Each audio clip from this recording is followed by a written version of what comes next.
In the ancient village of Italy, where shadows whispered secrets and darkness lurked in the alleys, a man, tormented by an insidious force, had become a vessel for the unholy.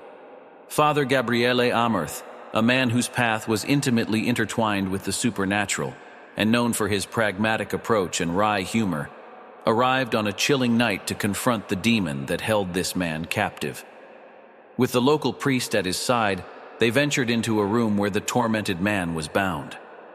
As the exorcism unfolded, Amorth addressed the malevolent presence as Satan himself, a fiend from the depths of darkness. In a desperate attempt to free the man's soul, Amorth channeled the evil spirit into a hapless pig brought in for the ritual, but the price of his audacious act would be steep. The church tribunal was quick to pounce on Amorth's unorthodox methods. Among the tribunal members were a friendly African bishop, Lumumba, and a ruthless American cardinal, Sullivan, whose skepticism of exorcism and demonic possession knew no bounds. Amorth vehemently defended his actions, asserting the existence of true evil in the world. Despite his spirited defense, the tribunal left him disillusioned, with darkness closing in around him. A new assignment from the Pope awaited Amorth, drawing him to Spain, where a young boy named Henry was said to be under the clutches of a diabolical force.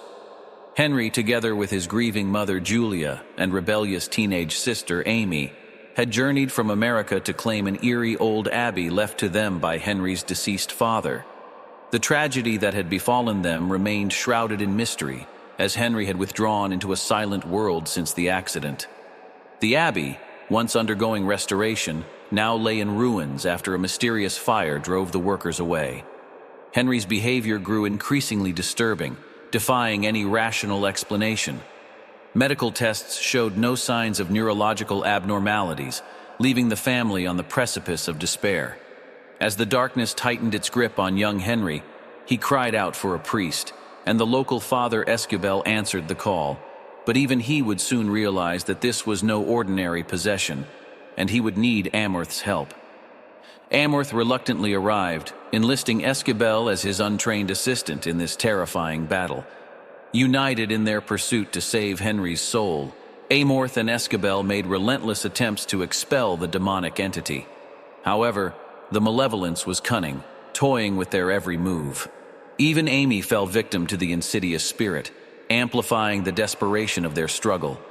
Amorth discovered that Julia, once a believer, had lost her faith long ago. Undeterred, he implored her to find solace in prayer, to reconnect with a divine power that could rival the darkness consuming her son. In the heart of Rome, the Pope himself fell gravely ill while researching the case in Spain. With each piece of information unearthed, Amorth's quest led him to a striking revelation. The abbey's grounds hid an ancient well leading to a sealed chamber of demonic malevolence, covered up by the church for centuries. It was here that the truth emerged. A sinister figure from the Spanish Inquisition had been possessed while serving as an exorcist, manipulating the church to commit unimaginable horrors. The demon's name, Asmodeus, was finally revealed, providing a glimmer of hope amidst the encroaching darkness. Amorth and Esquivel, shackled by their own past traumas and sins, found strength in confiding in one another, seeking forgiveness and absolution.